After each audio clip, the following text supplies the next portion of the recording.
क्योंकि हम UPSC aspirants हैं तो हमें इसके बीच का अंतर समझें और वहीं से फिर हम शुरुआत करेंगे आर्टिकल 19 को डिस्कस करने की, क्योंकि वो अंतर ही बताता है कि हमने फ्रीडम का इस्तेमाल क्यों किया और लिबर्टी का इस्तेमाल क्यों नहीं किया। और स्पीच एंड एक्सप्रेशन में मैंने आपको बता ही दिया कि हर तरीके का प्रिंट मीडिया, विजुअल मीडिया, सब कुछ आ जाता है। आप सोशल मीडिया पर आपने कोई वीडियो डाल दिया, आपने कोई फोटो डाल दिया, आपने कोई पोस्ट डाल दी, इवन उसको भी कटेल किया जा सकता है और करते ही हैं आईटी एक्ट के माध्यम से और डिफरेंट माध्यम से। अब तो बहुत सारे एक्ट आ गए हैं, उसके कानूनी प्रोविजन भी है बीएनएस के अंदर, उसमें भी आप जेल जा सकते हो।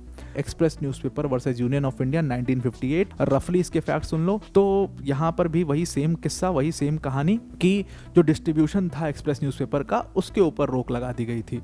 तो ये एक्सप्रेस न्यूज़पेपर कोर्ट पहुंचा और कोर्ट ने कहा कि जो प्री सेंसरशिप है प्रिंट मीडिया के अंदर, स्पेसिफिकली इन्होंने मेंशन किया प्रिंट मीडिया के अंदर जो प्री सेंसरशिप होता है वो प्री सेंसरशिप सही चीज़ नहीं है। नमस्कार दोस्तों, तो पॉलिटी के सीरीज में एक बार फिर से आपका स्वागत है। अब हमने पिछली बार जो डिस्कशन अपनी की थी, जहां पर डिस्कशन को स्टॉप किया था, हमने पिछली बार राइट टू इक्वालिटी मतलब कि आर्टिकल 14 से लेकर के 18 तक काफ़ी डिटेल में डिस्कस कर लिया था। अब देखिए, राइट टू इक्वालिटी में हमने पूरा उसको समझा था काफ़ी डिटेल में जाकर के कि आर्टिकल 14 किस तरीके से एक ब्रॉडर राइट है, वो ब्रॉडर इक्वालिटी की बात करता है, वो एक ब्रॉड आर्टिकल है। और उसके बाद हम आगे बढ़ते बढ़ते हमने देखा कि स्पेसिफिकली फिर 15 में एक स्पेसिफिक राइट की बात हो रही है, फिर 16 में एक स्पेसिफिक राइट की बात हो रही है, और उसके बाद सिस्टम ऑफ रिजर्वेशन को समझा, और फिर धीरे धीरे हमने समझा कि किस तरीके से नेगेटिव से हम पॉजिटिव राइट की तरफ बढ़े, हम अफर्मेटिव एक्शन की तरफ बढ़े। जहाँ पर पहले स्टेट को बोला जा रहा था कि आप ये मत करो, आप ऐसे मत करो, आप वैसे मत करो, उसके बाद स्टेट को बोला गया कि आपको ये करना चाहिए, आप वुमेन और चिल्ड्रन के लिए स्पेशल प्रोविजंस बनाइए, आप एसटी के लिए, एससीज के लिए, ओबीसीज के लिए स्पेशल प्रोविजंस बनाइए, आप इनको एम्प्लॉयमेंट दीजिए। और उसके बाद फिर हमने देखा कि जो खराब प्रैक्टिसेस थी हमारे देश में, जो समानता का अधिकार नहीं देती थी, जैसे आर्टिकल 17 को हमने बोला कि भाई अनटचेबिलिटी को ख़त्म करो, अनटचेबिलिटी को 17 ने ख़त्म किया। फिर हमने टाइटल्स को ख़त्म करने की बात की आर्टिकल 18 में। इस तरीके से हमने पूरा इक्वालिटी का जो राइट था, राइट टू इक्वालिटी था, उसको हमने काफ़ी डिटेल में समझा था वहाँ पर। अब इसी तरीके से जब आप आगे बढ़ते हो, यानी कि राइट टू इक्वालिटी को जब आप क्रॉस करते हो और नेक्स्ट स्टेशन पर पहुँचते हो, तो आप पहुँचते हो आर्टिकल 19 पर।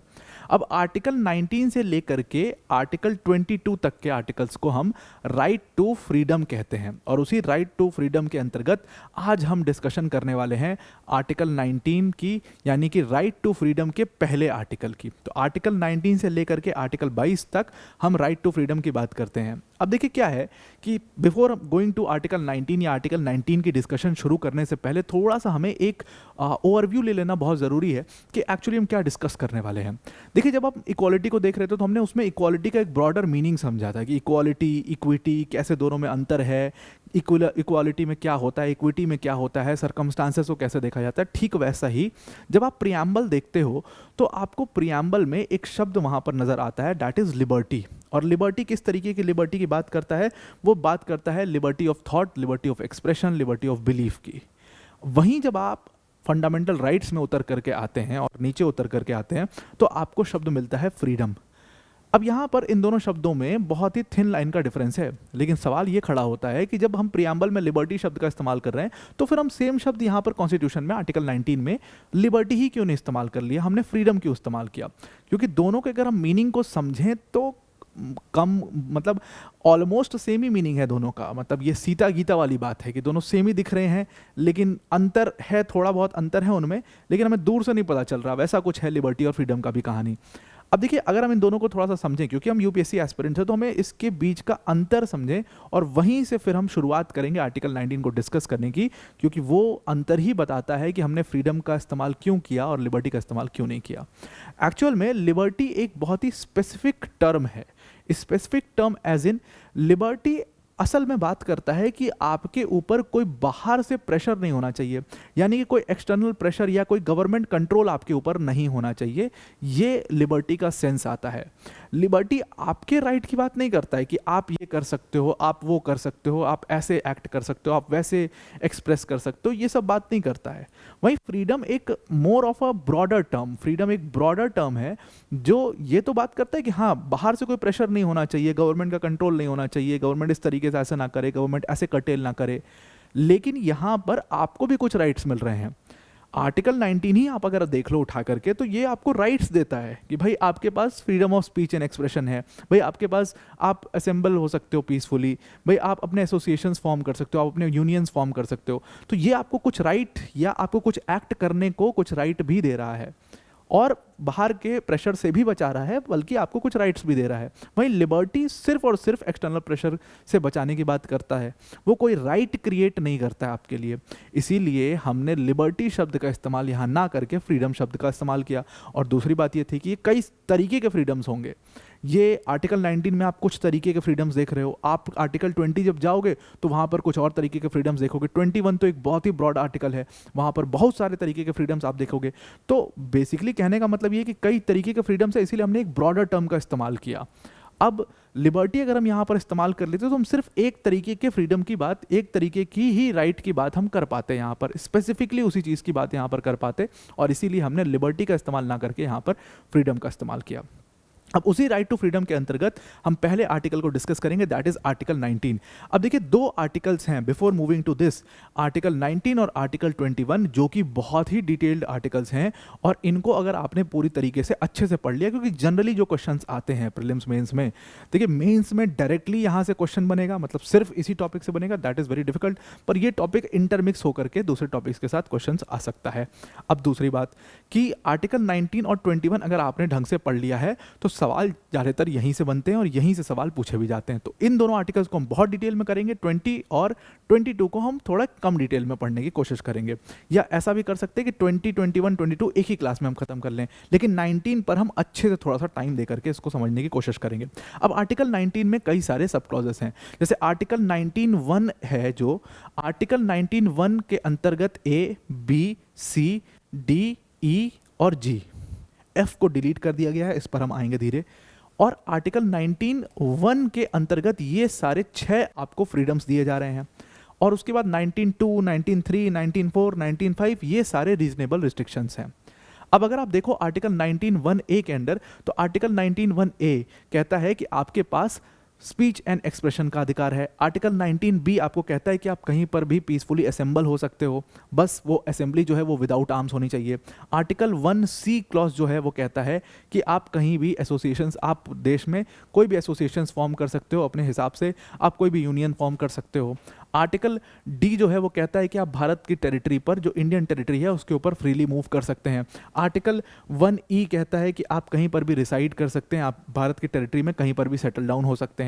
और वहीं पर आर्टिकल जी कहता है कि आप किसी भी प्रोफेशन को कंडक्ट कर सकते हैं, आप कोई भी ट्रेड कर सकते हैं, आप कोई भी बिजनेस कर सकते हैं, आप कोई भी ऑक्यूपेशन कैरी ऑन कर सकते हैं। ये 6 फ्रीडम्स स्पेसिफिकली ये आर्टिकल 19(1) देता है आपको, और यही 6 फ्रीडम्स के अंतर्गत, यही 6 फ्रीडम्स के इर्द गिर्द सारी कहानियां जो हैं वो हम देखने को मिलेगी। और उसमें से भी अगर मैं कहूं सबसे पॉपुलर और सबसे ज़्यादा बात किए जाने वाला आर्टिकल, यानी कि आर्टिकल 19(1)(a) जो है वो सबसे पॉपुलर आर्टिकल है, और इसी को सबसे ज़्यादा डिटेल में हमें पढ़ना भी है। अब रही बात इस वाले आर्टिकल की, दैट इज आर्टिकल एफ। अब आप देख रहे हो कि ई के बाद एफ नहीं आया, जी आ गया, एफ जो है वो यहाँ पर लिखा हुआ है कि डिलीट कर दिया, ये राइट टू प्रॉपर्टी था।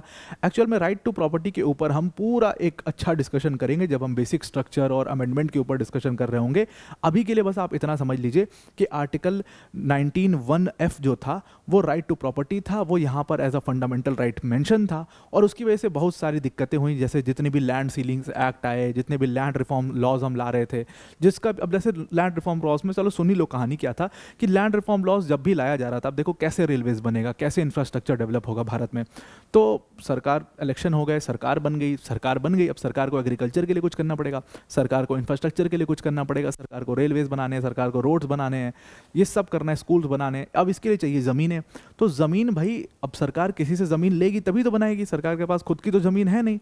तो ज़मींदारों से उनकी ज़मीन के लेने के लिए सरकार एक्ट्स लाना शुरू करी, जिसको लैंड सीलिंग एक्ट बोला जाने लगा, लैंड रिफॉर्म्स एक्ट बोला जाने लगा, और बहुत सारे रिफॉर्म्स लैंड में होना शुरू हुए। कई लोगों की इसमें ज़मीनें गई, जिसके बेसिस पर उनको कंपेंसेशन मिला, कंपेंसेशन बहुत कम था, तो इसको लेकर के भी लोगों ने एक पूरी लड़ाई लड़ी कोर्ट में। तो जैसे जिस भी ज़मींदार की ज़मीनें सरकार ले रही थी, अपने अधीन कर रही थी, वो ज़मींदार सीधा कोर्ट पहुंच जाता था, और कोर्ट पहुंचे कहता था जी हमारे पास तो आर्टिकल 19(1)(f) है, यानी कि राइट टू प्रॉपर्टी है, हम अपनी प्रॉपर्टी को होल्ड कर सकते हैं, हम अपनी प्रॉपर्टी को ओन कर सकते हैं, और कोई हमारी प्रॉपर्टी हमसे छीन भी नहीं सकता। अब क्योंकि अभी देखो, अभी कोर्ट बना ही था, अभी सब कुछ हमारा कॉन्स्टिट्यूशन लागू ही हुआ है 1950 में, 51 में इलेक्शन हुआ, अभी इतना सारा इंटरप्रिटेशन हुआ भी नहीं। तो इसीलिए आप शुरू के जजमेंट्स में देखोगे कि शुरू के जजमेंट्स में कोर्ट ने भी मान लिया कि हाँ ये तो सही कह रहे हैं, राइट टू प्रॉपर्टी तो है ही इनका। और हाई कोर्ट्स ने तो हर लमसम हर हाई कोर्ट ने, चाहे वो बिहार का हो, चाहे वो इलाहाबाद हाई कोर्ट हो, चाहे पटना हाई कोर्ट हो, इन सब हाई कोर्ट ने तो शुरू में कह ही दिया कि हाँ ठीक बात तो कह रहे हैं कि राइट टू प्रॉपर्टी तो है ही 19(1)(f) में, तो ये तो आप नहीं ले सकते हो। तो सरकारों को मना कर दिया, लैंड रिफॉर्म एक्ट के ऊपर सब स्टे लगा दिया कोर्ट्स ने। बाद में सुप्रीम कोर्ट ने फिर उसकी व्याख्या की, उसका इंटरप्रिटेशन किया, जो हम बेसिक स्ट्रक्चर में और सारी चीज़ें में हम देखेंगे आगे चल करके। अभी इसके ऊपर डिस्कशन नहीं करेंगे। अभी हमारा फोकस जो है वो इन 6 राइट्स के ऊपर होगा, यानी कि freedom of speech and expression, assemble peacefully without arms, और form associations, unions, freely move throughout the territory of India, and to reside and settle to any part of the country, and to conduct any profession, occupation और trade और business. हम इन्हीं 6 के अंतर्गत और इसी 6 के इर्द गिर्द हम बात करेंगे। और बहुत सिंपल और स्ट्रेट फॉरवर्ड सा आर्टिकल है, बहुत ज़्यादा हमें टेंशन लेने की जरूरत नहीं है। आप आर्टिकल पढ़ो, उसके बाद उसका रीजनेबल रिस्ट्रिक्शन देखो कि किस बेसिस पर इसको रिस्ट्रिक्ट किया जा सकता है, और उसके बाद आप उसकी कहानी थोड़ा सा समझ लो। बस इतना आप कर लो और इस पीपीटी को फॉलो कर लो, इससे ज़्यादा आपको करने की कोई ज़रूरत कुछ नहीं पड़ेगी। काफ़ी डिटेल में हम इसको डिस्कस करेंगे। अब देखिए क्या है, ये जितने भी राइट्स आर्टिकल 19 के अंतर्गत दिए हुए हैं, ये सारे राइट्स एब्सोल्यूट राइट नहीं है। अगर ये एब्सोल्यूट राइट होते तो मान लो अगर स्पीच एंड एक्सप्रेशन का आपको एब्सोल्यूट राइट मिल जाता तो क्या होता। एब्सोल्यूट राइट होने का मतलब है कि कोई भी रिस्ट्रिक्शन उसके ऊपर नहीं लगाया जा सकता। तो अगर मान लो स्पीच एंड एक्सप्रेशन आपका एब्सोल्यूट होता तो किसी को भी धर के गरिया देते, कुछ भी कर देते, कुछ भी बोल देते, किसी को भी कुछ एक्सप्रेस कर देते। तो इस वजह से, क्योंकि बहुत सारी चीज़ों को ध्यान में रख करके हमारे कॉन्स्टिट्यूशन मेकर्स ने कहा कि हाँ हम राइट्स तो देंगे इनको, अपने सिटीजन्स को। और ये भी बात बहुत अच्छे से ध्यान रखिएगा कि ये जो राइट्स हैं ये सिर्फ और सिर्फ इंडियन सिटीजन्स के लिए ही हैं और किसी के लिए नहीं है। तो ये जो राइट्स हैं हम सिटीजन्स को दे तो रहे हैं, लेकिन इन राइट्स के ऊपर कुछ रीजनेबल रिस्ट्रिक्शंस भी होंगे। तो आर्टिकल 19 सब क्लॉज 2, 3, 4, 5, 6 में जो आप देखते हो वो सारे रीजनेबल रिस्ट्रिक्शंस देखते हो राइट के हिसाब से, और सबको मैच कर करके हम पढ़ते हुए चलेंगे। सबसे पहले डिस्कशन स्टार्ट करते हैं freedom of speech and expression के ऊपर। अब ये राइट बहुत सिंपल सा है। आर्टिकल 19(1)(a) कहता है कि भाई आपको freedom of speech and expression है, आप अपने स्पीच और एक्सप्रेशन का राइट जो है उसका इस्तेमाल कर सकते हैं। अब ये कैसे कर सकते हैं, जो हम वर्ड यहाँ पर इस्तेमाल कर रहे हैं उसको आप थोड़ा सा ध्यान देना। यहाँ पर इन्होंने टर्म इस्तेमाल कर दिया एक्सप्रेशन। सवाल ये खड़ा होता है किस टाइप का एक्सप्रेशन, क्योंकि इसमें इन्होंने डिटेल्स मेंशन नहीं करी हैं कि इस एक्सप्रेशन कैसा होगा, स्पीच कैसी होगी। तो उसको अगर हम समझे तो एक्सप्रेस आप किसी भी तरीके से कर सकते हो। इसको एक्सप्रेस कर सकते हो, आप अपने ओपिनियंस को एक्सप्रेस कर सकते हो, अपने थॉट्स को एक्सप्रेस कर सकते हो, आप कुछ भी एक्सप्रेस कर सकते हो। और एक्सप्रेस करने का तरीका वो भी यहाँ पर मेंशन नहीं है। तो ऐसा मान कर चला जाता है कि इसमें आप बाय वर्ड एक्सप्रेस कर सकते हैं, आप अब लिख करके एक्सप्रेस कर दीजिए, आप कुछ इशारे करके एक्सप्रेस कर सकते हैं, या आप कोई जेस्चर बना करके भी एक्सप्रेस कर सकते हैं। जैसे अब हमारे यहाँ पर इंडियन कल्चर में बड़ा एक चलन है कि अब किसी ने कुछ बहुत लंबा चौड़ा शब्द बोला, हमें सुना समझ में नहीं आया क्या बोला, तो ऐसे करके पूछ दिया क्या, तो दिस इज अ जेस्चर। या हम साइन करके किसी को आने के लिए बोल रहे हैं तो ऐसे कर दिया कि आओ जो इधर आओ, तो ये साइन की तरफ से भी हम अपने एक्सप्रेशन को दिखा सकते हैं। तो वो सब कुछ यहाँ पर ऐसा मान लिया गया है कि इस एक्सप्रेशन में इंक्लूड है, हम कुछ भी करके अपना एक्सप्रेशन को के राइट को इस्तेमाल कर सकते हैं। इवन प्रिंटिंग भी यहीं पर आ जाता है। अब ये राइट जो हमें मिला, अब ऑब्वियसली मैंने आपको बताया कि it is not an absolute right. और आर्टिकल 19(1)(a) तो इतना डिटेल है, अपने आप में एक पूरा राम कथा है, एक पूरी कहानी है ये आर्टिकल 19(1)(a। इसको समझना बहुत ज़्यादा ज़रूरी है। और ये जो आर्टिकल 19(1) है, यानी कि right to freedom of speech and expression है, it is an inclusive right. अब इंक्लूसिव राइट का मतलब ये होता है कि इस एक राइट के अंतर्गत बहुत सारे इम्प्लिसिट राइट्स हैं। इम्प्लिसिट राइट्स का मतलब कि ऐसे राइट्स जो कि कॉन्स्टिट्यूशन में लिखे तो नहीं है, उसको एक्सप्रेसली मेंशन तो नहीं किया गया है, लेकिन जजमेंट्स के माध्यम से और धीरे धीरे जब वो राइट और डेवलप होता गया और जजमेंट्स उसके ऊपर आती गई, तो उसके अंतर्गत उसके भीतर से बहुत सारे और भी राइट्स निकल करके आए हैं, जो सारा एक एक करके हम धीरे धीरे यहाँ पर देखने की कोशिश करेंगे। अब ये जो हमारा राइट 19(1)(a) के अंतर्गत freedom of speech and expression है, इसके ऊपर कुछ रीजनेबल रिस्ट्रिक्शंस हैं। रीजनेबल रिस्ट्रिक्शंस बहुत सिंपल से हैं। रीजनेबल रिस्ट्रिक्शंस इसके आर्टिकल 19 सब क्लॉज 2 में दिया हुआ है, इसीलिए मैंने इसको बराबर में लिखा हुआ है 19(1)(a) का रीजनेबल रिस्ट्रिक्शन 19(2). इसी तरीके से आप आगे आओगे तो यहाँ पर आपको दिखाई देगा यहाँ पर आपको दिखाई देगा 19(1)(b) का reasonable restriction 19 sub clause 3, 19(1)(c) उसका रीजनेबल रिस्ट्रिक्शन 19 सब क्लॉज 4। तो पूरा आर्टिकल के साथ ही उसके रीजनेबल रिस्ट्रिक्शंस को भी मैंने मेंशन कर लिया है। अगर आपको ये पीडीएफ चाहिए होगी आप कमेंट बॉक्स में मेंशन करना, मैं ये पीडीएफ भी आपको दे दूंगा, या आप भी साथ साथ में लिखते चलिएगा। तो 19 सब क्लॉज 2 रीजनेबल रिस्ट्रिक्शन लगाता है। कौन से रीजनेबल रिस्ट्रिक्शन लगाता है? सोवरेनिटी और इंटीग्रिटी ऑफ द कंट्री का। मतलब इसका क्या हुआ कि आप अपने स्पीच एंड एक्सप्रेशन को, आपके स्पीच एंड एक्सप्रेशन को कर्ब किया जा सकता है, कर्टेल किया जा सकता है, रोका जा सकता है। कब रोका जा सकता है? जब आप कंट्री के सोवरेनिटी या इंटीग्रिटी के ऊपर सवाल उठा दो। यानी कि जैसे मान लीजिए आपने कोई भड़काऊ भाषण दे दिया, आपने कंट्री की सोवरेनिटी को चैलेंज कर दिया, आपने कंट्री की इंटीग्रिटी को चैलेंज कर दिया, तो फिर आपको अरेस्ट किया जा सकता है, आपके स्पीच एंड एक्सप्रेशन को कर्टेल किया जा सकता है। आप कोर्ट में जाकर के ये नहीं बोल सकते कि मेरा तो स्पीच एंड एक्सप्रेशन का राइट है और मैं जो चाहूँ वो बोलूँ। जैसे मैं आपको एक छोटा सा एग्जाम्पल देता हूँ, आपको ध्यान में होगा शर्जील इमाम का केस। तो शर्जील इमाम को अगर आप नहीं जान रहे हो आप जाकर के सर्च कर लीजिएगा। तो सिटीजनशिप अमेंडमेंट एक्ट आया था 2019 में, उसके बाद मतलब नेशन वाइड कई जगहों पर प्रोटेस्ट देखने को मिले थे। उसी में जेएनयू का ये छात्र था शर्जील इमाम, ये भी प्रोटेस्ट कर रहा था, और प्रोटेस्ट करते हुए इसी दौरान ये बहुत जगह पर स्पीच देता है, और ये असम में जाता है, असम में ये स्पीच दे रहा होता है, और वहाँ पर ये कहता है कि भारत का जो चिकन नेक है उसको ब्लॉक करके और भारत को का नॉर्थ ईस्ट को अलग कर सकते हैं, और दुनिया भर की इस टाइप की बातें ये करता है। अब क्योंकि इस व्यक्ति ने सीधी सीधी भारत के सोवरेनिटी के ऊपर, भारत की टेरिटरी के ऊपर हमला करने की बात कर दी, भारत की टेरिटरी को अलग करने की बात कर दी, भारत की सोवरेनिटी के ऊपर सवाल उठा दिया, तो इस व्यक्ति को अरेस्ट किया गया और आज भी ये जेल में है, इसके ऊपर केस चल रहा है। तो इसका अब ये कोर्ट में जाकर के शर्जील इमाम खड़े होकर के ये नहीं बोल सकता कि मेरा स्पीच एंड एक्सप्रेशन का राइट है, मैं जैसे चाहूँ उसको मैं जैसे चाहूँ उसको वैसे एक्सरसाइज करूँ। ऐसा नहीं है। जहाँ पर सोवरेनिटी और इंटीग्रिटी की बात आती है वहाँ पर आपके स्पीच एंड एक्सप्रेशन को कर्टेल किया जा सकता है। और स्पीच एंड एक्सप्रेशन में मैंने आपको बता ही दिया कि हर तरीके का प्रिंट मीडिया, विजुअल मीडिया, सब कुछ आ जाता है। आप सोशल मीडिया पर आपने कोई वीडियो डाल दिया, आपने कोई फोटो डाल दिया, आपने कोई पोस्ट डाल दी, इवन उसको भी कर्टेल किया जा सकता है, और करते ही हैं आईटी एक्ट के माध्यम से और डिफरेंट माध्यम से। अब तो बहुत सारे एक्ट आ गए हैं, उसके कानूनी प्रोविजन भी है बीएनएस के अंदर, उसमें भी आप जेल जा सकते हो। दूसरी चीज़ कि जब आप कंट्री के सिक्योरिटी के ऊपर सवाल उठाते हो, जैसे इसका सबसे बड़ा इसका एग्जांपल होता है, जब आप कंट्री की सिक्योरिटी के ऊपर सवाल उठाते हो तो भी उसको आपके freedom of speech and expression को कर्टेल किया जा सकता है। जैसे मैं आपको एक छोटा सा एग्जांपल देता हूँ। जब मुंबई का टेरर अटैक हुआ था तो उसमें एक बहुत बड़ी घटना हुई थी। मुंबई टेरर अटैक में जो आतंकवादी ताज होटल के अंदर घुस गए थे वो बहुत देर तक वहाँ पर होल्ड करके रह गए थे, जबकि वो 4 से 5 थे, लेकिन बहुत देर तक वो होल्ड किए रह गए थे। एक तरफ से एनएसजी, दूसरी तरफ से मार्कोस, पूरी कोशिश करते रह गए, बहुत देर तक उन्होंने किया, फिर फाइनली उनको एलिमिनेट किया गया, फाइनली उनको मारा गया। अब बाद में जब बात सामने आई, जब वो कसाब का पूरा कन्फेशन आया और बाद में पूरी जब बात सामने आई, तब जाकर के पता लगा कि असल में हुआ क्या था कि हमारे न्यूज़ चैनल्स वहाँ पर पहुँच गए थे, और ताज होटल में जब ऑपरेशन चल रहा था, जब एनएसजी एक तरफ से आई, मार्कोस एक तरफ से आई, तो न्यूज़ चैनल वाले सब चीज़ कवर करना शुरू कर दिया कि एनएसजी के इतने कमांडोज हैं, ये फ्रंट गेट से घुस रहे हैं, पीछे से मार्कोस आई है, मार्कोस इस विंडो से घुस रही है, इस विंडो से ये दिख रहा है, यहाँ से इतने सोल्जर्स जा रहे हैं, वहाँ से उतने सोल्जर्स आ रहे हैं। ऐसे करके उन्होंने एक एक माइन्यूट डिटेल्स जो है उसको कवर करना शुरू किया, जिसकी वजह से क्या हुआ कि जो ये आतंकवादियों के आका सब बैठे थे इधर उधर पाकिस्तान में, वो जब चैनल देख रहे थे, वो न्यूज़ चैनल्स देख रहे थे, वो उनको एक एक चीज़ पता चल रही थी, और वो इन आतंकवादियों को बता रहे थे कि भाई इधर से आ रहे हैं, इधर से आ रहे हैं, और इसीलिए वो बहुत देर तक होल्ड करके बैठे रहे, उधर ही उसी डायरेक्शन में फायर करते रहे। तो इस वजह से बहुत देर तक फोर्सेस को लग गया उनको एलिमिनेट करने में, और बहुत सारी जानें खतरे में आ गई।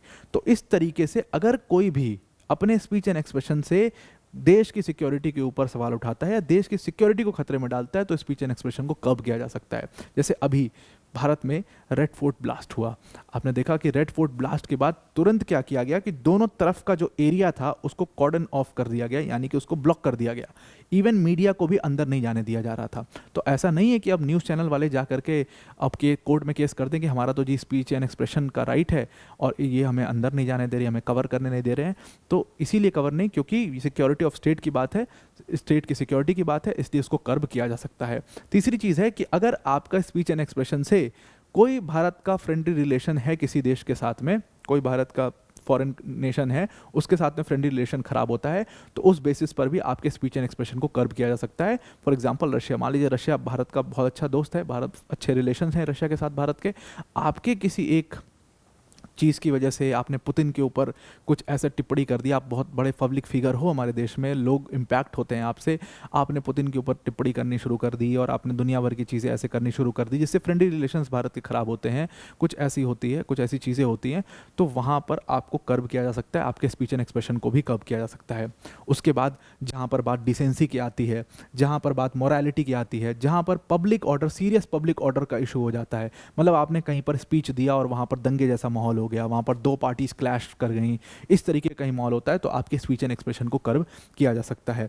इसके साथ मान लीजिए आपने कोर्ट के किसी ऑर्डर की अवहेलना कर दी, आपने कोर्ट का कंटेम्प्ट कर दिया, आपने कोर्ट की बेइज्जती कर दी, आपने बेंच की बेइज्जती कर दी, आपने जज को उल्टा सीधा बोल दिया, इस केसेस में भी आपके स्पीच एंड एक्सप्रेशन को कर्व किया जा सकता है। उसके बाद डिफेमेशन का तो है, डिफेमेशन का मतलब कि आप फैक्ट्स जाने बगैर आप किसी को रॉन्गली, मतलब आप किसी को डिफेम कर रहे हो, यानी कि उसको रॉन्गली इम्प्लीकेट कर रहे हो।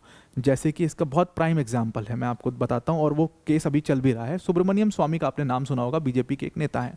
तो सुब्रमण्यम स्वामी ने एक स्टेटमेंट दे दिया था अभी 2-3 साल पहले लमसम। उन्होंने कह दिया था कि जो राहुल गांधी जी हैं वो भारत के सिटीजन है ही नहीं।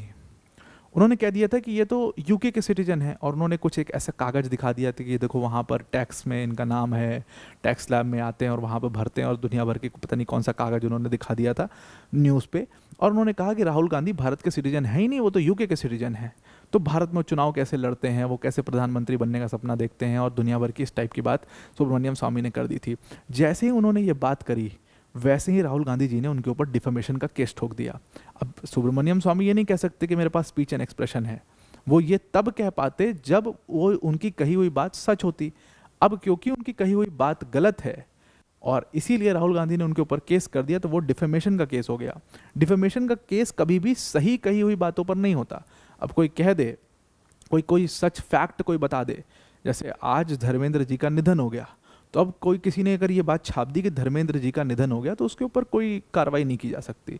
लेकिन मान लीजिए अब उनका निधन नहीं हुआ और अब पहले से ही अफवाहें उड़ गई थी, तो किसी ने छाप दिया कि भाई धर्मेंद्र जी का निधन हो गया, तो उसके ऊपर डिफेमेशन का केस किया जा सकता है। तो इस तरीके से डिफेमेशन के केस में भी आपके स्पीच एंड एक्सप्रेशन को कर्व किया जा सकता है।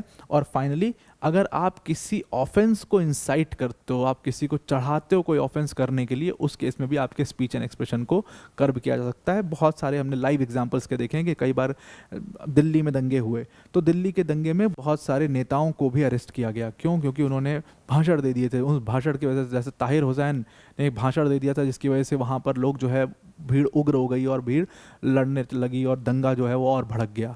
तो इस तरीके से जो भी केस होते हैं, इन सारे 8 जो पॉइंट्स हैं, उनके बेसिस पर जो आपका स्पीच एंड एक्सप्रेशन है उसको कर्व किया जा सकता है।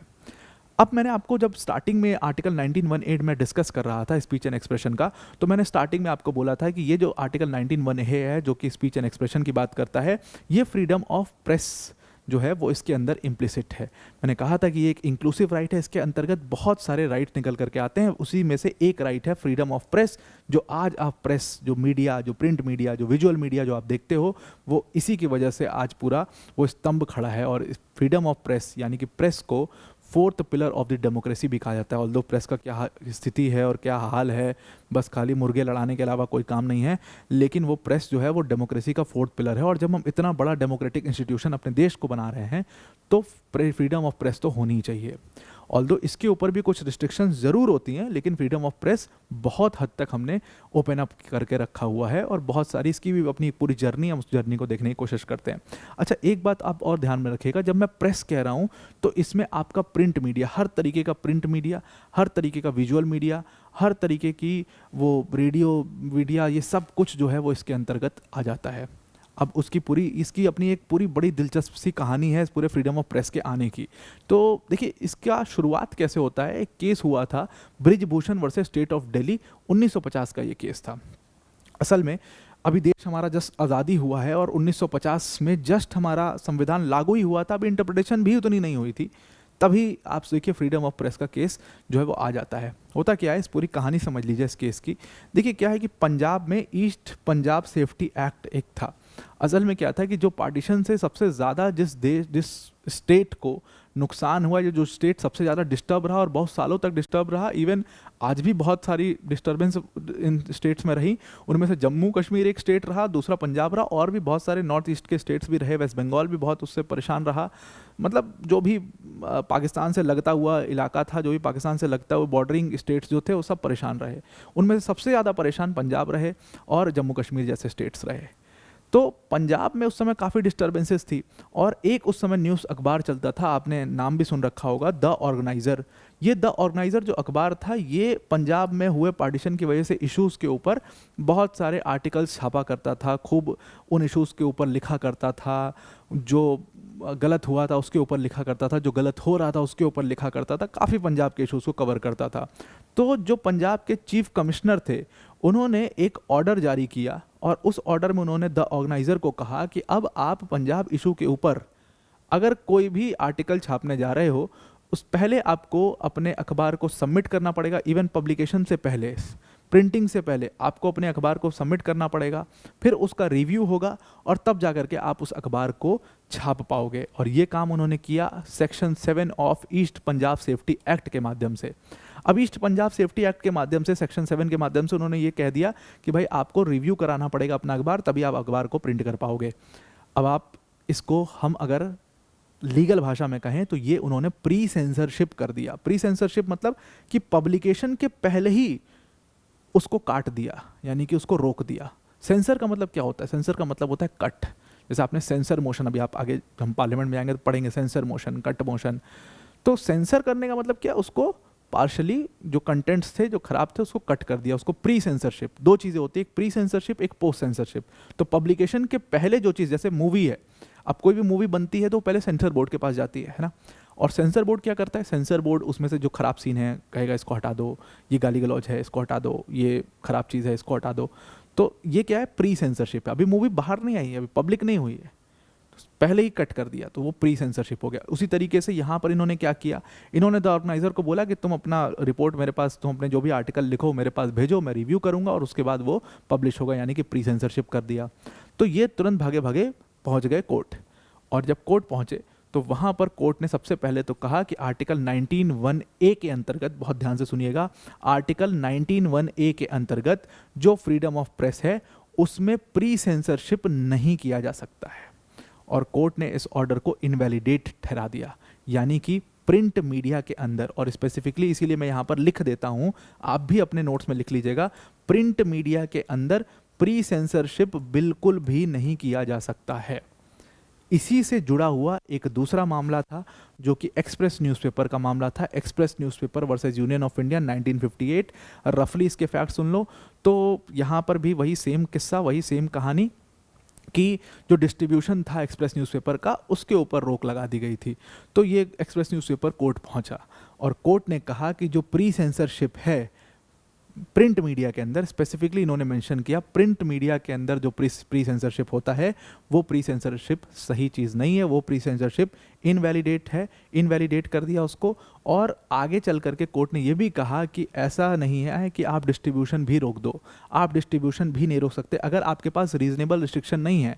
अगर ये 8 पॉइंट के अंतर्गत आप उनके ऊपर कोई रिस्ट्रिक्शन नहीं लगा रहे हो तो फिर आप उनके ऊपर ऐसा कोई भी डिस्ट्रीब्यूशन से रिलेटेड रिस्ट्रिक्शन नहीं लगा सकते। वो जहाँ चाहेंगे वहाँ अपने पेपर को डिस्ट्रीब्यूट करेंगे। हाँ, अगर इसमें से कोई एक मामला है, जैसे अब सिक्योरिटी का मामला है, या इंडिया की सोवरेनिटी का मामला है, या आपका पब्लिक ऑर्डर का मामला है, कुछ ऐसा मामला है तो ठीक है, तब उसमें कट डाउन किया। जैसे आपने कई बार देखा होगा कई न्यूज़पेपर्स को बहुत सारे आर्टिकल्स के ऊपर रोक लगा दी जाती है।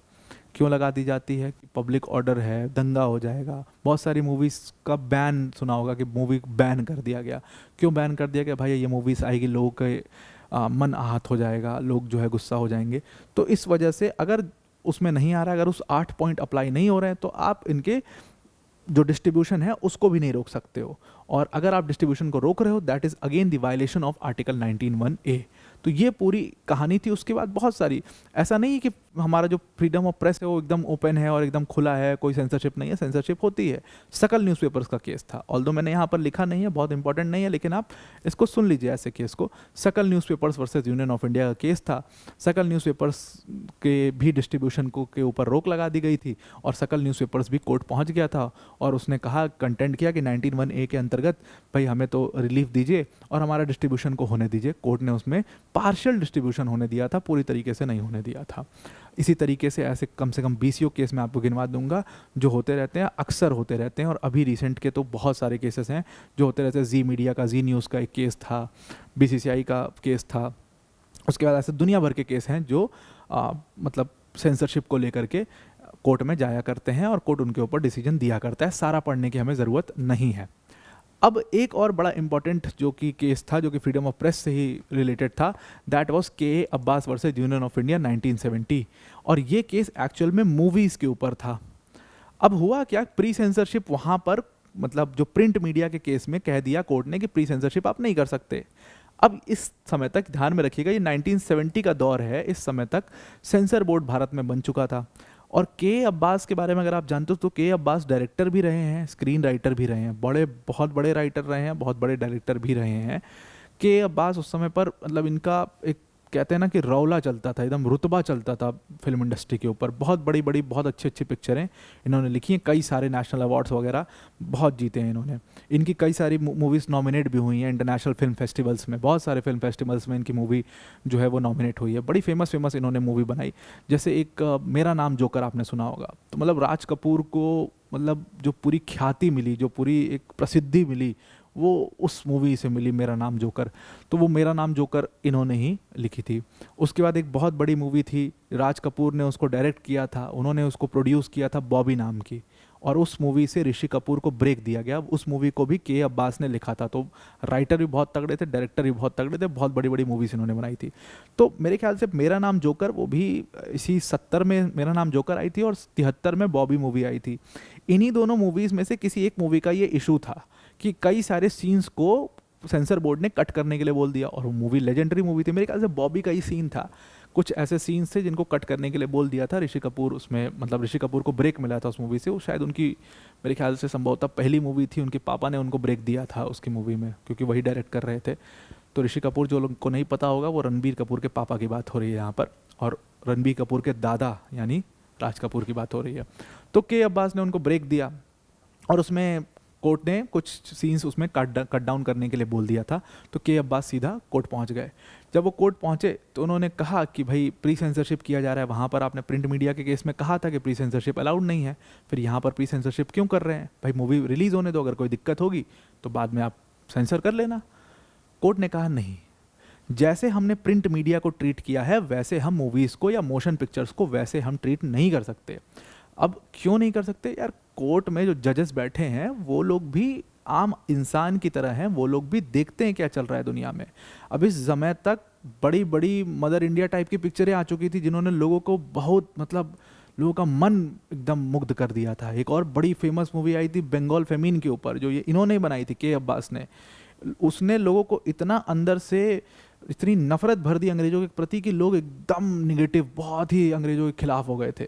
मतलब ऐसा कि कोई अंग्रेज मिल जाए तो बस क्या कर दें, इस टाइप का सीन हो गया था। और ये चीज़ मतलब फील की जा रही थी कि मीडिया से ज़्यादा, प्रिंट मीडिया से ज़्यादा जो मूवीज़ हैं उनका इम्पैक्ट है लोगों के ऊपर, आप उससे ज़्यादा फील कर पाते हो। इवन टुडे ऐसी मूवीज़ देखिए, बहुत सारी ऐसी मूवीज़ हैं जो एकदम दंगे जैसे सिचुएशन करा देती हैं। ऐसी बहुत सारी मूवीज़ हैं जो आपको अंदर से झकझोर के रख देती हैं। जैसे कश्मीर फाइल्स मूवी आई थी, एकदम बहुत लोगों की जो भावनाएं थी आहत हुई, उससे एकदम अंदर से लोगों को झकझोर के रख दिया। ऐसी बहुत सारी मूवीज़ आती हैं जो इमोशनली आपको काफ़ी ज़्यादा मतलब एक ट्रॉमा सा दे जाती हैं, इमोशनली आपको मूव कर देती हैं। कुछ बहुत अच्छी मूवीज़ भी होती हैं लेकिन इमोशनली बहुत इम्पैक्ट डाल देती हैं। तो कोर्ट ने भी इस चीज़ को समझा। कोर्ट ने कहा कि भाई मूवीज़ जो हैं वो आपके इमोशंस को बहुत ज़्यादा स्टर कर देती हैं, इसलिए हम ऐसी मोशन पिक्चर्स को या मूवीज़ को हम ऐसे ट्रीट नहीं करेंगे जैसे हमने प्रिंट मीडिया को ट्रीट किया। तो मूवीज़ के केस में प्री सेंसरशिप अलाउड है, और even today that pre censorship is allowed. कोई भी मूवी बनती है पहले सेंसर बोर्ड के पास जाती है, सेंसर बोर्ड उसको पूरा गहन उसको चेक करता है या उसकी रेटिंग देता है कि ये ए रेट है, ये अंडर 13 है, या अंडर 15 है, या अंडर 16 है, या अंडर 18 के बच्चों के लिए है। तो इस तरीके से वो उसको रेटिंग देता है। या अगर बहुत ही ऐसी मूवी है कि भाई ये अगर आ गई तो ये तो हालत ख़राब कर देगी, मतलब पूरे भारत में इतना बवाल हो जाएगा अगर ये मूवी आ गई तो बैन ही कर देती है उस मूवी को। तो प्री सेंसरशिप ही ये हुआ, और प्री सेंसरशिप मूवी के केस में, मोशन पिक्चर के केस में अलाउड है। अब आर्टिकल 19(1)(a) की चर्चा, फ्रीडम ऑफ प्रेस की चर्चा तो हमने कर ली, लेकिन ये फ्रीडम ऑफ प्रेस बस यहीं तक सीमित नहीं है। इस फ्रीडम ऑफ प्रेस में और भी, या इस article 19(1) freedom of speech and expression में और भी बहुत सारे राइट्स इम्प्लिसिट हैं जो कि केसेस टू केसेस आते चले गए। जैसे उनमें से एक राइट है ब्रॉडकास्टिंग का। राइट है कि कोई भी ब्रॉडकास्टिंग के ऊपर या किसी भी इलेक्ट्रॉनिक मीडिया के ऊपर गवर्नमेंट की कोई मोनोपोली नहीं है। और जाहिर सी बात है, जब जैसे गवर्नमेंट मोनोपोली की बात आती है वैसे ही सवाल आता है क्रिकेट का कि ये तो क्रिकेट का ही केस होगा, और आपको देख के लग भी रहा होगा। केस का नाम था secretary of information and broadcasting versus cricket association of Bengal. तो हुआ क्या, क्रिकेट की ब्रॉडकास्टिंग को लेकर के झगड़ा हुआ। सेक्रेटरी ने ऑर्डर भेजा बंगाल बोर्ड को कि आप ब्रॉडकास्ट नहीं कर सकते मैच को। ब्रॉडकास्टिंग के राइट सिर्फ गवर्नमेंट के पास है, गवर्नमेंट की मोनोपोली, क्रिकेट को सिर्फ गवर्नमेंट ब्रॉडकास्ट कर सकती है। यहाँ से झगड़ा शुरू हुआ, पर कोर्ट ने कहा नहीं, ऐसा कुछ नहीं है, इलेक्ट्रॉनिक मीडिया को आप मोनोपोलाइज नहीं कर सकते, जो चाहे वो ब्रॉडकास्ट कर सकता है। आप ब्रॉडकास्टिंग लाइसेंस लीजिए और आप ब्रॉडकास्ट करिए, कोई दिक्कत नहीं है। इसीलिए आज की डेट में आप क्या देखते हो, जैसे दूरदर्शन पे अगर मैच आ रहा है तो ऐसा नहीं कि सिर्फ दूरदर्शन पे आएगा, सिर्फ गवर्नमेंट ही दिखाएगा, नहीं, प्राइवेट कंपनी जिन्होंने राइट्स खरीदे हैं वो भी उसको मैच को दिखाते हैं। तो हॉटस्टार पे देखते हो आप मैच। हमारे ज़माने में तो 10 स्पोर्ट्स वगैरह पे मैच, हम लोग जब बच्चे थे तो 10 स्पोर्ट्स वगैरह पे मैच आया करते थे। आज के ज़माने में हॉटस्टार और क्या क्या तो सब आइटम खुल गया है, पता नहीं क्या क्या, तो उस पर भी सब मैच आया करता है। लेकिन ब्रॉडकास्टिंग के जो राइट्स हैं वो प्राइवेट कंपनीज भी होल्ड कर सकती हैं, सिर्फ गवर्नमेंट का कंट्रोल या गवर्नमेंट की मोनोपोली या किसी की भी मोनोपोली उस ब्रॉडकास्टिंग के ऊपर नहीं होगी। दूसरी चीज़, Bijoe Emmanuel versus state of Kerala 1986 का जजमेंट है। बहुत ही इंपॉर्टेंट जजमेंट है बिजॉय इमानुअल का। इसमें बहुत सारे और भी चीज़ें कही गई थी इस जजमेंट में, जो हम आगे भी पढ़ेंगे। इस जजमेंट को कई बार हम रिपीट करेंगे, लेकिन एक इंपॉर्टेंट चीज़ जो कि यहाँ पर एड अप की गई थी, दैट इज़ कि right of freedom of speech and expression के अंतर्गत एक फ्रीडम ये भी इम्प्लिसिट है कि फ्रीडम, आप अपने साइलेंट रहने का भी फ्रीडम आप एक्सरसाइज कर सकते हो। आप साइलेंस रहने का भी, ज़बरदस्ती आपको कोई बुलवा नहीं सकता, आप साइलेंट रहने का भी फ्रीडम एक्सप्रेस कर सकते हो। That is Bijoe Emmanuel case. And finally बहुत ही इंपॉर्टेंट केस था, union of India versus Naveen Jindal का केस था, और ये केस 2004 का था। बहुत ही लैंडमार्क जजमेंट था। इसमें कहा गया कोर्ट के द्वारा कि भाई अगर कोई नेशनल, इंडिया के नेशनल फ्लैग को डिग्निटी के साथ होस्ट करना चाह रहा है, होस्ट कर रहा है, तो आप उसको नहीं रोक सकते हैं, अनलेस और अनटिल ये कंडीशंस नहीं हैं, अनलेस और अनटिल ये वाली कंडीशंस नहीं हैं जो ये 8 मेंशन है, अनलेस और अनटिल ये कंडीशन नहीं है, आप उस पर्सन को नहीं रोक सकते हैं नेशनल फ्लैग को होस्ट करने से। तो ये पूरी डिस्कशन थी आर्टिकल 19(1)(a) की। अब अगर आप आर्टिकल 19(1)(b) पे जाएं तो बहुत ही स्ट्रेट फॉरवर्ड आर्टिकल है। आर्टिकल 19(1)(b) कहता है कि हम किसी भी तरीके से, कोई भी अगर भारतीय सिटीजन है तो वो पीसफुली कहीं भी असेंबल हो सकते हैं विदाउट आर्म्स। यानी कि आपको कहीं पर असेंबली के लिए, आपको कहीं पर असेंबल होने के लिए किसी की ज़रूरत नहीं है, वो आपका राइट है।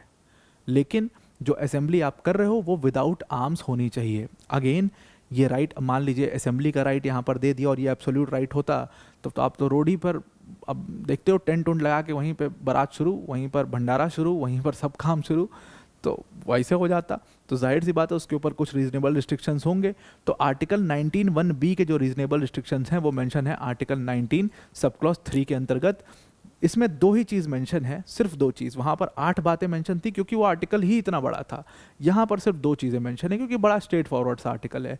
2 चीज़ें क्या है कि अगर सोवरेनिटी और इंटीग्रिटी के ऊपर कोई सवाल उठता है तो अगेन आपके पीसफुल असेंबली को भी रोका जा सकता है। और दूसरी चीज़, जहाँ पर पब्लिक ऑर्डर की बात आ जाए, अब रोड थोड़ी ब्लॉक कर देंगे कि रोड पर ही टेंट लगा के हमने सब काम अपना चालू कर दिया, वहीं पर सब अब डिस्ट्रीब्यूशन, स्वीट डिस्ट्रीब्यूशन और ये सब हो रहा है, वहीं पर शादी हो रही है, वहीं बारात आ रही है, वहीं पर फेरे लिए जा रहे हैं रोड पर ही, वो काम नहीं हो सकता। और इसीलिए आप देखते हो कि जनरली कहीं पर असेंबली के लिए भी आप या कहीं असेंबल होना चाहते हो पब्लिक प्लेस में, पब्लिक पार्क में, प्रॉपर उसकी परमिशन लगती है। ऐसा नहीं है जैसे आपने कई बार देखा होगा कि बहुत सारे ये यूट्यूबर सब होता है, ये सब सेलिब्रिटी वेलिब्रिटी कहीं चले जाते हैं। जैसे एक बहुत बड़े यूट्यूबर थे, उनका केस भी हुआ था फ्लाइंग बीच। तो उनका बर्थडे था, पता नहीं क्या था, उनकी वाइफ ने बोला कि हम उसको सेलिब्रेट करेंगे, सरप्राइज़ देंगे, और वो लोकेशन बता देती हैं जनता को कि आप यहाँ आ जाओ, और बहुत भीड़ उमड़ जाती है वहाँ पर, बहुत लोग वहाँ पर पहुँच जाते हैं, पुलिस आ जाती है और अरेस्ट कर लेती है इन लोग को कि आप इस तरीके से कहीं भी बिना परमिशन के असेंबली नहीं कर सकते, क्योंकि यहाँ पर law and order, public order का मामला हो जाएगा। तो जहाँ पर पब्लिक ऑर्डर इम्पैक्ट हो रहा है उस जगह पर आपका जो पीसफुल असेंबली भी है उसको भी कर्टेल किया जा सकता है, वो रीजनेबल रिस्ट्रिक्शन यहाँ पर लगा हुआ है। अगेन ये जो पीसफुल असेंबली का है, विदाउट आर्म्स पीसफुली असेंबल करने की बात है, ये हमने लिया हुआ है यूडीएचआर से, आर्टिकल 20 ऑफ द यूडीएचआर, यानी कि universal declaration of human rights. और ज़्यादातर आप आर्टिकल 19 के फ्रीडम्स देखोगे, ज़्यादातर आर्टिकल 19 के फ्रीडम इसी universal declaration of human rights से उठाए हुए हैं। अगर ये भी आप देखोगे freedom of speech and expression, ये भी आप देखोगे freedom of speech and expression, तो ये भी freedom of speech and expression भी यूडीएचआर से उठाया हुआ है, यानी कि universal declaration of human rights से उठाया हुआ है। उसके बाद हम आते हैं आर्टिकल 19(1)(c) के ऊपर। Article 19(1)(c) again a very straight forward article. ये कहता है कि आप किसी भी तरीके का एसोसिएशन या किसी भी तरीके का यूनियन फॉर्म कर सकते हो। अगेन अब ऐसा नहीं है कि एसोसिएशन आप कोई इलीगल काम करने के लिए फॉर्म कर रहे हो, आप मनी लॉन्ड्रिंग के लिए अपना एक एसोसिएशन बना लिया है, सारे ड्रग पेडलर्स ने मिल करके अपना एक यूनियन बना लिया, ड्रग पेडलर्स यूनियन, ठीक है। इस तरीके के एसोसिएशंस या यूनियंस नहीं बन सकते, लीगल होना चाहिए। लीगल एसोसिएशंस या लीगल यूनियंस की यहाँ पर बात हो रही है। और इसके ऊपर भी लीगली भी आप कर रहे हो, इसके ऊपर भी रीजनेबल रिस्ट्रिक्शंस हैं 19 सब क्लॉज 4 के। लेकिन 19 सब क्लॉज 4 में सिर्फ 3 चीज़ें मेंशन है। अगेन सोवरेनिटी और इंटीग्रिटी तो देखो हर जगह पर होगा, उसके ऊपर तो कुछ नहीं हो सकता। Nothing above my nation, nothing above my nation, ये एक बात है, बड़ा मुझे अच्छी मूव कर देती है लाइन कई बार, कि nothing at the cost of my nation. ये बात एक बहुत बड़े लीडर ने कही थी, मैं उनका नाम नहीं लूँगा, आप जाके सर्च करिएगा, कि there is nothing about my nation, nothing should come above my nation. तो ये सोवरेनिटी और इंटीग्रिटी तो हर जगह पर, हर आर्टिकल में आपको साफ मिलेगी। फिर पब्लिक ऑर्डर भी मोस्ट ऑफ द आर्टिकल में आपको मिलेगा, और मोरालिटी भी मोस्ट ऑफ द आर्टिकल में आपको मिलेगा। तो ये 3 पॉइंट्स के बेसिस पर जो रिस्ट्रिक्शंस हैं वो एसोसिएशन और यूनियंस फॉर्म करने के ऊपर लगाए जा सकते हैं। अब राइट जो दिया गया है कि आप एसोसिएशंस फॉर्म कर सकते हो, इसमें एक ये भी राइट दिया गया है कि आप अपने पॉलिटिकल पार्टी को या अपने एसोसिएशन को चला भी सकते हो, you can continue to run it. ये भी एक fundamental right to form under associations ही आएगा। लेकिन एक चीज़ और यहाँ पर ध्यान में रखिएगा कि यहाँ पर एसोसिएशन फॉर्म करने का आपको फ्रीडम तो दे दिया गया है, लेकिन मान लीजिए आपके एसोसिएशन कुछ जो लीगल कंडीशंस हैं उसको फुलफिल नहीं कर रहा है, और आपको लाइसेंस नहीं मिल रहा है, आपको परमिशंस नहीं मिल रही हैं, तो आप सीधा कोर्ट नहीं जा सकते कि मेरे पास एसोसिएशन या यूनियन बनाने का राइट है, लेकिन मुझे रिकॉग्नाइज नहीं किया जा रहा है, मुझे लाइसेंस नहीं दिया जा रहा है गवर्नमेंट द्वारा, मुझे परमिट नहीं किया जा रहा है गवर्नमेंट द्वारा। क्यों नहीं परमिट किया जा रहा है? क्योंकि आप कोई लीगल कॉम्प्लिकेशन या कोई लीगल कंडीशन फुलफिल नहीं कर रहे हो, वो केस अलग हो जाएगा। तो ये आप इस राइट के अंतर्गत उस चीज़ का मज़ा नहीं उठा सकते हो कि भाई हमें परमिशन मिलनी ही चाहिए, अगर हमने अप्लाई किया तो परमिशन मिलेगी ही मिलेगी, ऐसा केस नहीं हो सकता। अगर आप कंडीशंस नहीं अप्लाई कर रहे हो, अगर वो कुछ भी आपका डॉक्यूमेंट्स में प्रॉब्लम है, कुछ भी अदर प्रॉब्लम्स हैं, तो आपको वो एसोसिएशन फॉर्म करने या यूनियन फॉर्म करने नहीं दिया जाएगा। अब इसमें एक कहानी है, एक्चुअल में क्या हुआ कि एक अमेंडमेंट किया गया कॉन्स्टिट्यूशन के अंदर, that was 97th amendment act. और 97th अमेंडमेंट एक्ट से इस आर्टिकल 19(1)(c) यानी कि फ्रीडम टू फॉर्म एसोसिएशन और यूनियंस के अंदर हमने एक और चीज़ को मेंशन किया, यानी कि ऐड किया, वो हमने ऐड किया कोऑपरेटिव सोसाइटीज़ को। लेकिन ये भी बात इतनी आसान नहीं थी कोऑपरेटिव सोसाइटीज़ को ऐड करने की। इसको लेकर भी एक पूरा कंट्रोवर्सी हुआ, इसको लेकर के एक पूरा झगड़ा हुआ। झगड़ा क्या हुआ कि एक केस में इस 97th कॉन्स्टिट्यूशनल अमेंडमेंट एक्ट को की वैलिडिटी को चैलेंज कर दिया गया। कहा गया कि भाई आर्टिकल 19 के अंतर्गत जो कोऑपरेटिव सोसाइटीज़ यहाँ पर ऐड किया गया है, ये कोऑपरेटिव्स बनाने का राइट तो स्टेट लिस्ट में दिया है, यानी कि स्टेट इसके ऊपर एक्शन लेगा, स्टेट इसके ऊपर डिसीजन लेगा। यूनियन कैसे डिसीजन ले रहा है, या यूनियन इनको कोऑपरेटिव्स को क्यों 19(1)(c) में ऐड कर रहा है by 97th constitutional amendment act? ये राइट तो यूनियन के गवर्नमेंट के पास है ही नहीं। कोर्ट ने इसमें डॉक्ट्रिन ऑफ सेवरेबिलिटी लगाया था, जो मैंने आपको आर्टिकल 13 में डॉक्ट्रिन ऑफ सेवरेबिलिटी पढ़ाया भी था। कोर्ट ने इसमें डॉक्ट्रिन ऑफ सेवरेबिलिटी लगाया, और कोर्ट ने कहा कि भाई पार्शली ये एक्ट रॉन्ग है, पार्शली ये एक्ट करेक्ट है। कोर्ट ने इसमें कहा कि जो इंटर स्टेट कोऑपरेटिव सोसाइटीज़ हैं, यानी कि एक स्टेट से ज़्यादा में वो कोऑपरेटिव सोसाइटी है, तो वहाँ पर यूनियन के पास राइट है, वहाँ पर वो लॉ बना सकता है। तो इसलिए ये कोऑपरेटिव सोसाइटीज़ आप आज भी 19(1)(c) के अंदर देखते हो, इसको रिमूव नहीं किया गया। अब इसके बाद जो नेक्स्ट आर्टिकल आता है that is article 19(1)(d). 19(1)(d) और 19(1)(e) ये दोनों एक दूसरे से बहुत ज़्यादा रिलेटेड आर्टिकल्स हैं। 19(1)(d) कहता है कि आप भारत की टेरिटरी में पूरी तरीके से फ्रीली कहीं भी मूव कर सकते हो। 19(1)(e) कहता है कि आप भारत की टेरिटरी में कहीं भी रिसाइड कर सकते हो और सेटल हो सकते हो। इससे रिलेटेड एक बहुत बड़ा इशू आज की डेट में आप असम में देखते हो, और इसी से रिलेटेड एक बहुत बड़ा इशू आप पूरे नॉर्थ ईस्टर्न इंडिया में देख रहे हो आज की डेट में। क्या है ये इशू, समझने की कोशिश करना। अब देखिए, इसमें राइट में तो ये कह दिया कि इंडियन सिटीजन फ्रीली कोई भी इंडियन टेरिटरी पर मूव कर सकता है, और इस राइट में कह दिया कि वो कहीं भी रिसाइड हो सकता है, कहीं भी सेटल कर सकता है। लेकिन अगेन इसका रीजनेबल रिस्ट्रिक्शन बड़ा स्ट्रांग है, और वो रीजनेबल रिस्ट्रिक्शन देखिए बाकी सारे रीजनेबल रिस्ट्रिक्शन से बहुत अलग है। ये रीजनेबल रिस्ट्रिक्शन, इसका रीजनेबल रिस्ट्रिक्शन 19 सब क्लॉज 5 में दिया हुआ है, और इसमें कहता है कि ध्यान में रखना है कि यहाँ पर इन दोनों राइट्स में आप जनरल पब्लिक का इंटरेस्ट को सबसे पहले ध्यान में रखोगे, और उसके जनरल पब्लिक के इंटरेस्ट के बेसिस पर ये राइट एक्सरसाइज करोगे। यानी कि अब मान लीजिए मणिपुर में दंगे हुए, दो कम्युनिटीज़ में दंगा हुआ, मैती और कुकीज़। मैती कुकीज़ में लड़ाई हुई, मैती कुकीज़ का झगड़ा है, और आप पहुंच गए कि अब हम मणिपुर में जहां गांव में जहां पर क्लैश हुए हैं, बड़ी हालत ख़राब है, मैं तो यहीं रहूँगा। तो गवर्नमेंट आपके मूवमेंट को भी वहाँ पर कटेल कर सकती है, आप मत जाओ उस एरिया में, ठीक नहीं है, वो एरिया ब्लॉक है, अभी आपको नहीं जाने दिया जाएगा। और दूसरी चीज़, आपको वहाँ पर सेटल करने से भी रोक सकती है। और यहीं दूसरा पॉइंट आता है कि किसी भी ट्राइब्स के, यहाँ पर साफ मेंशन है, protecting the interest of any tribes, किसी भी शेड्यूल्ड ट्राइब के, किसी भी एंडेंजर्ड ट्राइब के इंटरेस्ट को प्रोटेक्ट करने के लिए भी गवर्नमेंट आपको रिस्ट्रिक्ट कर सकती है। मतलब नागालैंड में बहुत सारे एरियाज़ में आपको इनर लाइन यानी ILP यानी इनर लाइन परमिट लेना पड़ता है। परमिट लेना पड़ता है मतलब उन एरियाज़ में जाने के लिए आपको परमिशन लेना पड़ता है। आप कहोगे यार हमारे पास तो 19(1)(e) है या 19(1)(d) है, हम कहीं भी घूमें, कहीं भी जा कर के सेटल हो इंडिया की टेरिटरी पर ये राइट रिस्ट्रिक्शन लगाया जा सकता है किसी भी ट्राइब्स के प्रोटेक्शन के लिए। अब कहा गया कि ये पूरा जो जंगल है, इसमें नागा कम्युनिटी यहाँ पर रहती है, उनका कल्चर इंटैक्ट रखने के लिए इस एरिया को पूरा कॉर्डन ऑफ किया गया है। आप जाकर के नॉर्मल इंसान, हम जैसे, आप जैसे शर्ट पैंट पहनने वाले इंसान वहाँ जाकर के नहीं रह सकते। तो ऐसा किया जा सकता है, और इसी पूरे कंसेप्ट के ऊपर इनर लाइन परमिट का कंसेप्ट आया है, जो हमने देखा भी था जब हम असम इशू को डिस्कस कर रहे थे, या हम थोड़ा सिटीजनशिप के बारे में समझ रहे थे, तो वहाँ पर जहाँ यूनियन एंड टेरिटरीज़ के बारे में समझ रहे थे, तो वहाँ पर हमने इनर लाइन परमिट को डिस्कस भी किया था। अगर आपने वो वीडियो नहीं देखी है तो डिस्क्रिप्शन में लिंक उसकी मिल जाएगी आपको, वो ज़रूर जा करके देख लीजिएगा। फाइनली आता है 19(1)(g), जो कि अगेन एक बहुत ही स्ट्रेट फॉरवर्ड आर्टिकल है।